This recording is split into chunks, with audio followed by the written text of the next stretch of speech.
Lorsque nous considérons la parabole du semeur, telle que nous est rapportée dans le passage de Marc 4, 1-20, ne nous égarons pas loin du sujet en nous demandant si ceux qui ont entendu la parole sont sauvés ou s'ils ne le sont pas. Mais appliquons-la à nos propres cœurs. La semence dont parle ce passage est clairement interprétée comme étant la parole de Dieu. Et par ce message, Dieu s'adresse à nous aussi, et non pas à une catégorie particulière de personnes. Ne limitons donc pas l'action de sa parole dans nos vies, en l'appliquant seulement aux perdus. Cette parabole nous montre 4 différents résultats lorsque la semence a été semée. Pourquoi ces divers résultats alors que la semence était la même? Je demande la grâce de Dieu pour répondre à cette question vitale.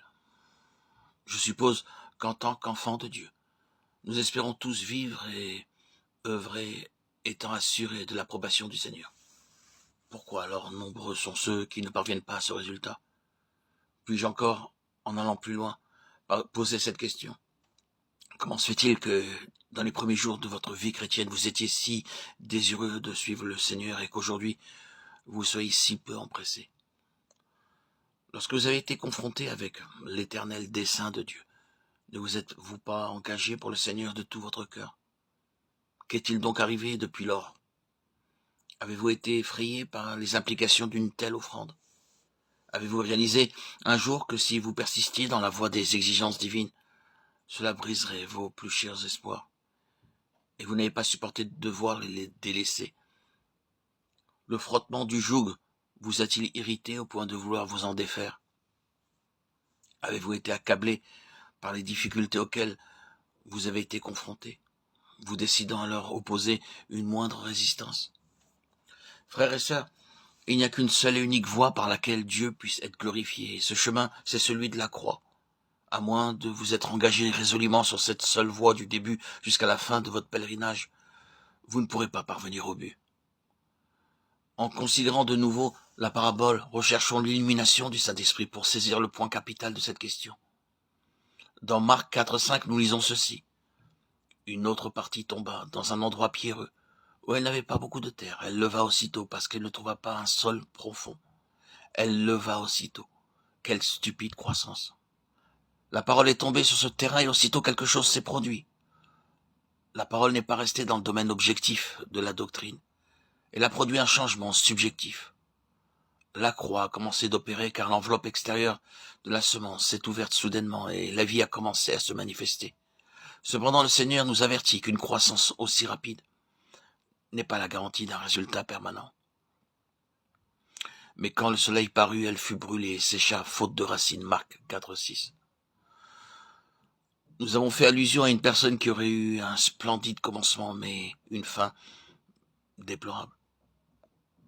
Combien prometteur était ce commencement, mais combien promptement les perspectives heureuses se sont estompées.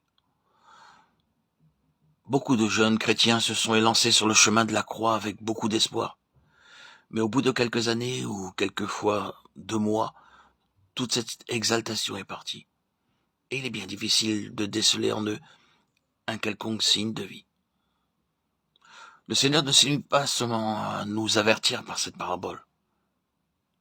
Il nous explique le problème. C'est à cause de la persécution, de la tribulation que survient la chute. Et remarquons que cette persécution et cette tribulation sont d'une espèce particulière. Elles surviennent à cause de la parole. C'est la conséquence inévitable de la réception de la parole du Seigneur. Celui qui accepte sa parole est confronté de manière inévitable aux difficultés. La parole ne peut pas être uniquement reçue par nous et retransmise aux autres dans l'espoir qu'elle pourra les impressionner. Il peut en être ainsi avec les paroles des hommes, mais non avec la parole de Dieu. La véritable acceptation de ces paroles nous introduit dans un processus de mort, et à moins que ce processus n'aboutisse en nous, ce que nous avons reçu ne pourra être transmis par la vie aux autres. Si nous essayons d'échapper à la tribulation et à la persécution à cause de la parole, nous n'aurons pas de message vivant à proclamer.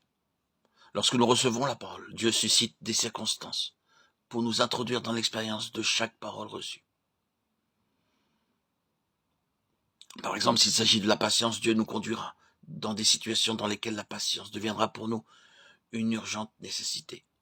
S'il s'agit de l'amour fraternel, nous serons bien vite dans l'impossibilité de pouvoir progresser davantage, à moins d'expérimenter plus pleinement la communion fraternelle.